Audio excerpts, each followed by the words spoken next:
कितनी जाति है। जी हाँ भागवत जी, इस देश में हिंदुओं की कितनी जाति है, तो भागवत जी ने कहा था दादा इस देश में हिंदुओं की कितनी जाति, इस बात का तो हमें पता नहीं। जी हाँ, इस देश में हिंदुओं की कितनी जाति, इस बात का तो हमें पता नहीं, लेकिन इस देश में पैदा होने वाला कुत्ता भी हिंदू है दादा, इतना तो हमें पता है। आपण हिंदू आहोत दादा, ज्या ज्या वेळेस देव देश धर्माचं काम येईल त्यावेळेस जातीपातीचं राजकारण सोडून एकत्रित यासाठीच आमच्या संतांनी कीर्तन प्रवचन आणि सण जे आपण साजरा करतो त्याचं मूळ कारण आहे। हा भगवा ध्वज आपण फडकवतोय ना, या भगव्याच्या रक्षणासाठी संतांनी प्रयत्न केला। असाच या भगव्याला मिटवण्यासाठी एवढे आक्रमण झाले। हरे रंग का ख्वाब लिए आए थे कुछ लुटेरे इस मिट्टी में। जी हाँ, हरे रंग का ख्वाब लिए आए थे कुछ लुटेरे इस मिट्टी में, भगवे रंग का ध्वज गुजर दिया था छत्रपति ने उनकी छाती में। त्या छत्रपतींचं रक्त आपल्या रक्तामध्ये, म्हणून जातीपातीचा नांद सोडा।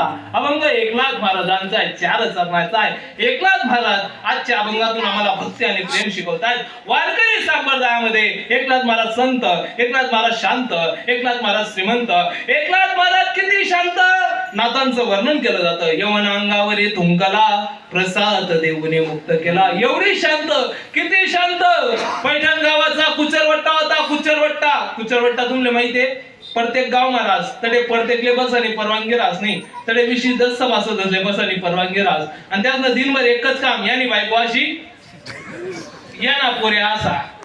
त्या कुचरवट्ट्यावरती काही माणसं बसले होते। एक मनुष्य आला, त्याला 200 रुपयाची गरज होती, त्याला त्या पोरीचं लग्न करायचं होतं। पूर्वीच्या काळी 200 रुपयामध्ये लग्न व्हायची।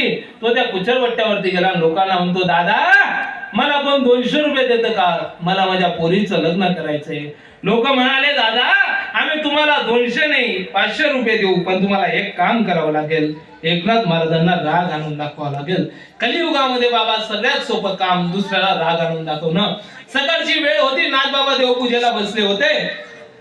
हा मनुष्य जसा गेला, चप्पल काढले नाही, चप्पल सगळं नाथबाबांच्या देवाऱ्यापर्यंत आला।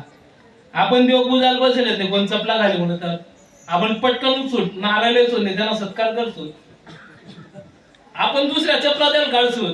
पण नाथ बाबा होते ते, नाथ बाबा म्हणतात या या या भटजी बुवा, काय तुमचं देवावरती प्रेम, तुम्हाला चप्पल काढण्याची पण आठवण नाही। त्याचा पहिला प्रयत्न फेल गेला महाराज। समोर नाथ बाबांची बायको बसली होती, जसा गेला नाथ बाबांच्या बायकोच्या खांद्यावरती जाऊन बसला। आपली बायको ना खांद्यावर जाईल कोण बसलं तर त्याला दुसरा 4 खांद्या लागतील, पण नाथ बाबा होते ते, नाथ बाबा म्हणतात गिरजे सांभाळ बरं, भटजी बुवा पडतील। ती काही आपली बायको नव्हती महाराज, एकनाथ महाराजांची बायको होती। गिरजाई माता म्हणाल्या अहो नाथा, तुम्हाला आठवतंय का आपला पोरगा हरी पंडित लहान होता ना, असंच त्याले खांद्यावरती बसून तुम्हाला वाढायला यायची, त्याला पडू दिलं नाही, तसं याला कसं पडू देईल। जसा उतरला तसा घरीच गेला। नाथबाबा संत, नाथबाबा शांत, नाथबाबा श्रीमंत, किती श्रीमंत।